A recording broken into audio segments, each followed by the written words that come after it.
Morning, everybody. Hope you're all well and enjoyed the lovely weekend, the weather at the weekend. Just to quickly recap on what we've covered in the clinics so far, please let us know if you haven't received them as PowerPoint presentations, and also they are now on the Right Directions YouTube channel, so just go onto YouTube and type Right Directions and you will see, I think the first five are up, and obviously we'll be adding all the rest as well, and they are the full presentations with us babbling on as well. So the ones we covered so far: response plan, reopening, admission control, activity areas, cleaning regimes, lots about risk assessment, managing maintenance, staff training, signage, staff consultation, procedures, comms strategy we covered at the end of last week, and our last one today will obviously be going up is how we go forward and potentially look at control measures for if there's a second spike, etc. So those are the ones that we've already done. Feel free to use those, abuse those, and come and ask us if any questions based on those. Our 4S's still stand, and I think they probably will still stand for a long time to come. Have you got your spacing? Have you organised how you get people around the building? How are you making sure that people sanitise and wash their hands properly? How are you making sure they know where to go and what to do? And how do you make sure that your staff are still smiling, communicating and supervising your customers? So those 4S's still stand.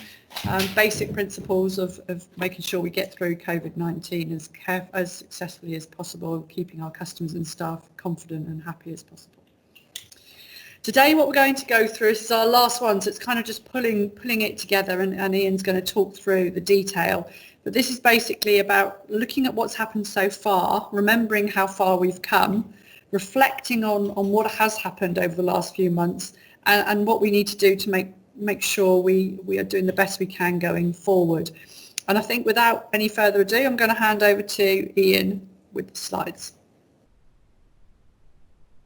Ian, you're muted. Yeah, I know. Having told you 2 or 3 times you're muted, I then did it. Sorry.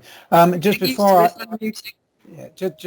I start, and really this is just a thought that came into my head, a reminder to everybody: with the temperatures outdoors rising, please don't end up with a secondary problem of Legionella. Please think about increasing your flushing regimes as these temperatures rise, particularly if you've got stored water in your attic spaces. Your cold water temperatures will be well above 20 by now, so you need to just review that. Okay, sorry about that. That was a health and safety plug. So where have the last 3 months gone?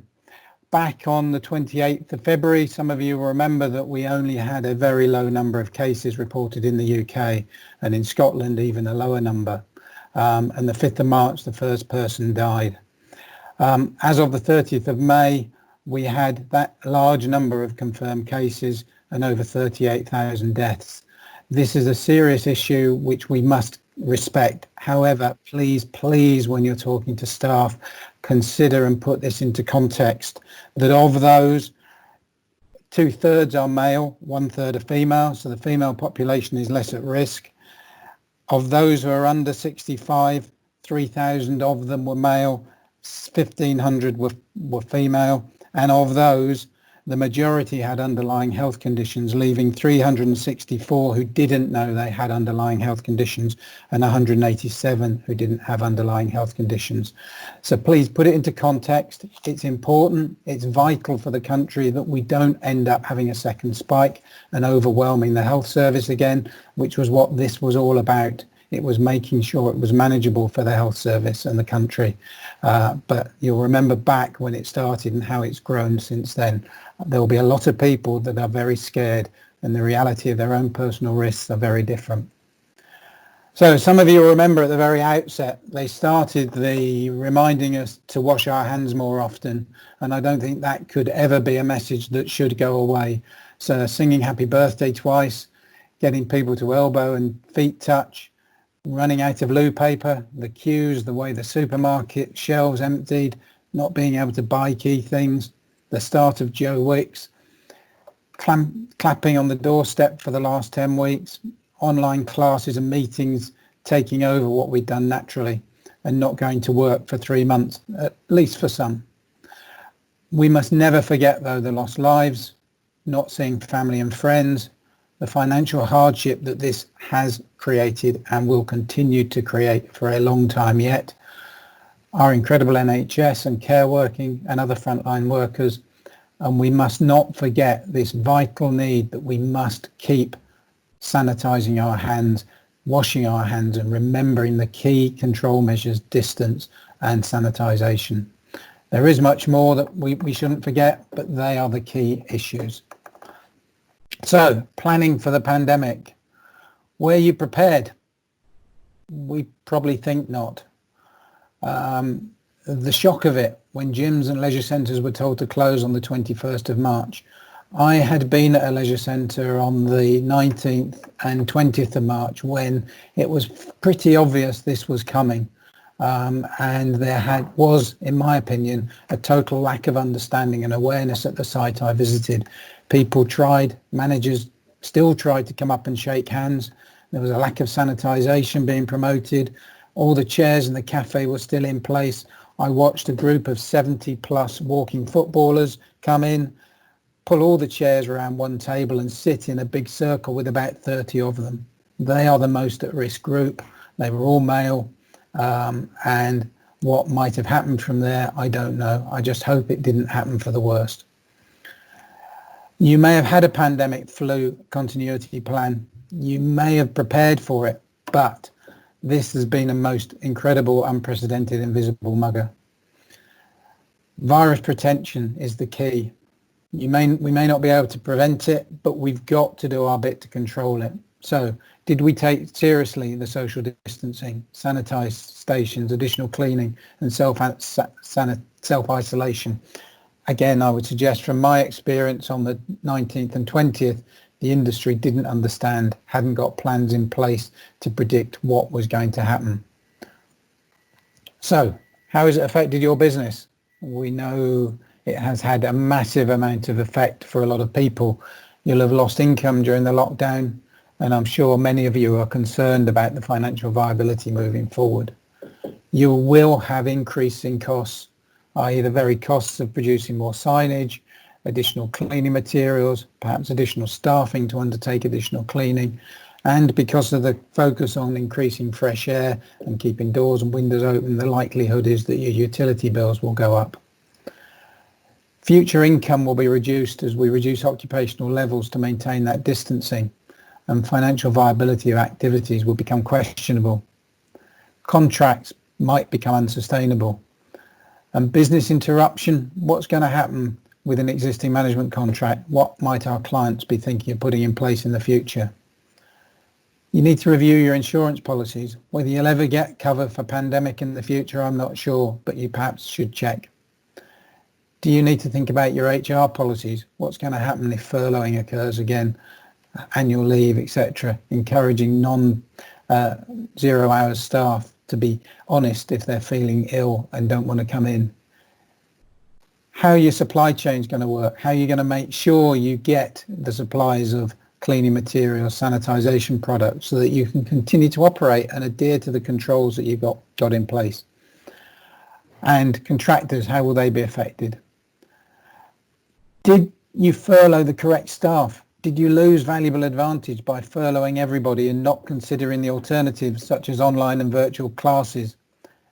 Taking the opportunity to keep in touch with your members so that they will continue to value your services and want to return reassured once we have got the controls in place. And the key to this is the resilience of staff. Consider your staffing. Make arrangements so that if you get one section of your team go down, you can still pull other teams in to cover those gaps.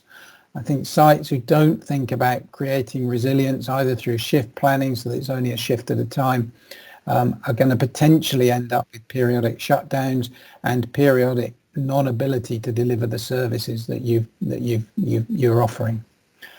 So what's next? It's certainly not over yet. Prepare for the second wave, possibly with regional and regional variations and restrictions. A vaccine may be many months or years away if it's ever found.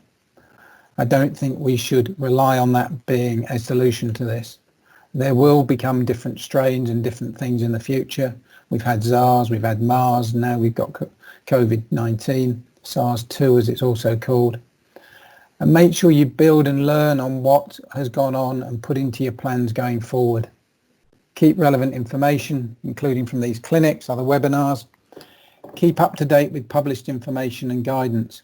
And I must say I was very disappointed in the BBC this morning on Radio 4. They interviewed Duncan Goodhue, representing Swimathon, and asked him questions about pool management. And the responses he gave were worrying and concerning, and certainly weren't from an expert opinion, where he stated that with temperatures over 25 degrees, coronavirus doesn't like those temperatures. Coronavirus thrives at 37 degrees. Anything up to that, he was absolutely wrong. Please look at expert advice and don't just rely on opinion and people's uninformed positions. Monitor and review your risk assessments regularly. With the ever-changing government guidance, this could be a daily exercise, but hopefully moving forward it will be weekly, monthly. But you must make sure you update your controls. And make sure you only put controls in that you can deliver. If you put controls in that you can't match or gets forgotten over time, you'll be putting yourselves at risk and your customers. So please be realistic and put in appropriate control measures. And get battle ready. This isn't going to be over quickly, and we mustn't knee-jerk in if sites have to close again in the short term. Next slide, please. So what will the future look like? This is a great industry, promoting active and healthy communities, health and social benefits. We could be part of the long-term answer of addressing underlying health conditions that have struck so many down. We need to make those arguments. We need to liaise with our clients and show them what social value and benefits we can bring to the social scene, so that we can be part of the solution and not one where our sustainability is threatened and that we're fighting for every last penny to try and survive. We need to make the argument. Focus on initial survival, small steps. You need to be agile. Think about new services, including virtual classes and outdoors. Providing a mix of virtual and indoors so that you can grow and keep your membership base if you've got lower occupancy levels. Offering people from home to be able to zoom into the classes with their favourite instructors and maybe rotate them around. So if they want to come in, they can, and then on other times do their exercise classes from home. So keep active, keep agile, and keep innovating. The people that did it during lockdown are the ones that are going to survive. Make sure you've got robust and effective IT systems, including websites and communication systems. The setting up of a new normal, maintaining good practice, cleaning and hygiene. This isn't going to go away. We have to be seen to clean if we're going to gain and maintain our customer confidence, as well as our staff. Maintaining good communication we've talked about, and we've banged on about this enough times. Ensure that you're consulting with both staff and customers. Make sure they fully understand what controls are in place and how you're going to help defeat the potential for the R rate to grow again and infections to spread and multiply. Focus on those 4 S's and build confidence and reputation in your business. So the key to this is to make sure that you update your own business continuity plans. Hopefully many of you will have got those. You will have seen them come out with our pandemic risk assessments. But it's important you identify the key people within your team. Call it what you want, whether it's a response team, but you need to identify the key people that you're going to need to pull together if the R rate goes up and we get local lockdowns again. And in the future, if we get the next version of these come through threatening our business again. Assign duties and keep the list of individuals up to date. Make sure you involve your stakeholders and landlords. Talk to them in advance of the next wave. Make sure they know what you're going to need to help you through that period so that you can continue to deliver social good and continue to operate into the future beyond it. Consider the effects of the current pandemic on your business and what you've learned from it. Make sure you're taking steps that will help you the next time around. And don't forget, it's not just pandemic. We're seeing it in America where riots have have sparked out, which is causing further distress to them on top of COVID issues. We only need to look back ourselves to 2011 when riots shut down leisure centres temporarily in this country.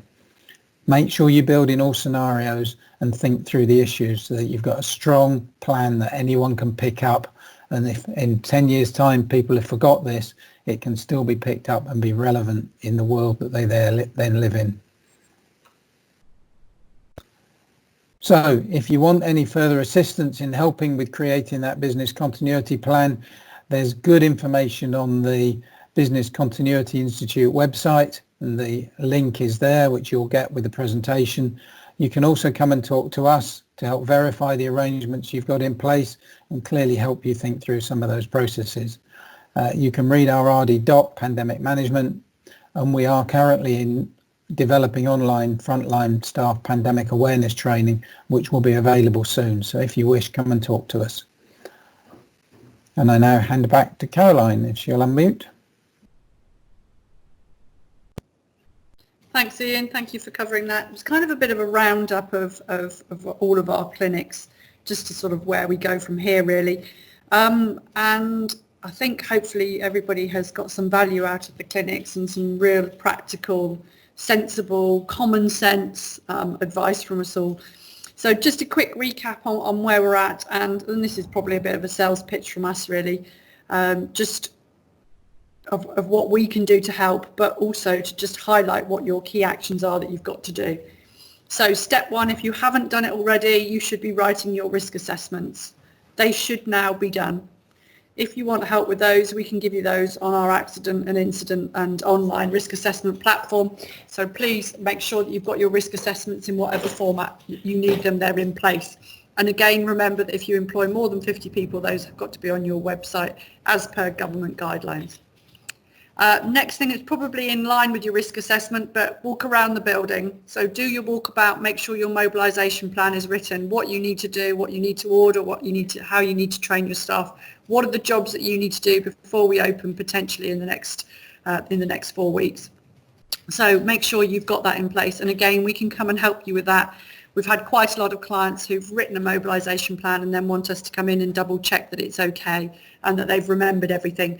So make sure you do your mobilisation plan, including a walkabout. And as we said in the clinics, make sure that walkabout isn't just you on your own.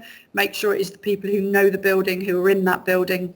Talk to potentially a swimming teacher or a creche member of staff or any of the departments of your building that are reopening, so that they know the building. Your gym manager will know where people use, which equipment people use far more than you probably do. Step 3 then, let's make sure that we've got the staff training and the comms in place for when they come back. They know what they're doing. And as we said in the clinics, they can do that whilst they're furloughed. Training can be part of the furloughing scheme. So make sure they're back in doing a bit of training, or it's online, or it's over the phone, or it's via email, WhatsApp, whatever you need to do. Next thing then, make sure your procedures and your work instructions are in place that back up your risk assessment. So if you have had to amend things, that those are all written up. And again, we said, please don't rewrite all your procedures and work instructions, just maybe add additional pandemic procedure that tells everybody what the changes are rather than reinventing the wheel. We've also said signage and comms and your sanitising stations, make sure they're all ready to go. What you don't want to do is have staff coming back and your signs still haven't arrived or your sanitizer isn't in place. Please don't open until you've got those things ready, because otherwise you'll have chaos on your first day, and then you'll drive all your customers away. Next one then is obviously pre-opening. So just before you open, just walk about, make sure everything's in place, make sure you've got all your control measures organised before you reopen. And then finally, once you are open, keep an eye on what's happening. Make sure that you've got your duty managers walking the building. Make sure that every single action that we've talked about over the last 10 clinics are all being considered, so that your staff and customers come back confident. If you'd like us to help with any of those 5 steps, please give us a ring, give us a call. Our diaries are filling up now with people asking us to go out and help. So if you do want help before we reopen, please give us a shout. Hopefully that's been useful. Ian, have I missed anything from there? Key fundamentals? You're muted. I don't think you have from there on what we can offer. Okay, so those are the key fundamentals that we've talked about over the last 10 clinics.